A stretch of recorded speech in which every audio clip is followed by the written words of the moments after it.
Pak Guru, kenapa syarat kerja di Indonesia aneh-aneh? Ya, ini sebenarnya adalah keresahan banyak orang di Indonesia, karena sebenarnya pekerjaan-pekerjaan di Indonesia itu sejak awal memang seringkali mensyaratkan sesuatu yang nggak penting dan aneh gitu. Misalkan ngelamar kerja jadi kasir, syaratnya adalah harus berpenampilan baik gitu. Apa pentingnya? Emang kalau misalkan kita datang ke Indomaret atau Alfamart harus ngeliatin kasirnya gitu kan? Enggak juga, itu justru adalah syarat-syarat yang diskriminatif. Seandainya syarat itu diberlakukan di negara-negara yang sudah maju, itu perusahaannya udah langsung dibully habis-habisan.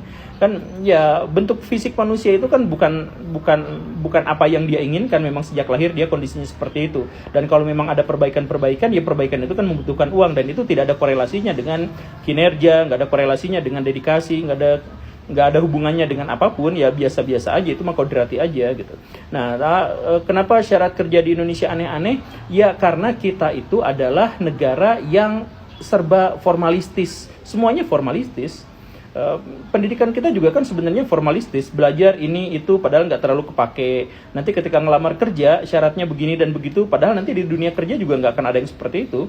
Berarti ikutan tes CPNS misalkan, itu soal-soalnya itu adalah soal-soal yang nggak akan berguna juga untuk membuktikan apakah seorang itu memiliki dedikasi dan loyalitas terhadap negara atau tidak, itu sama sekali. Jadi semuanya itu adalah formalitas, termasuk dalam pemilu kita formalitas, aslinya kan feodalis, tapi kita ngakunya demokratis gitu. Sampai ada ilmuwan yang nyebut bahwa Indonesia itu adalah demokrasinya demokrasi bohongan gitu. Itu udah lumrah aja seperti itu gitu.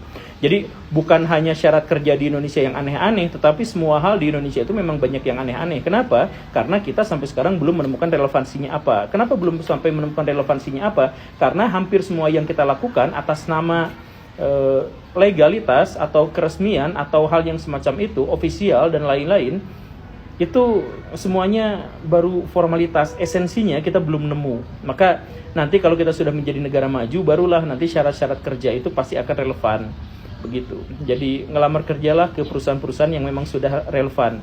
Kalau ada perusahaan-perusahaan yang bikin persyaratan yang aneh-aneh, berarti perusahaan itu juga memang belum relevan. Yuk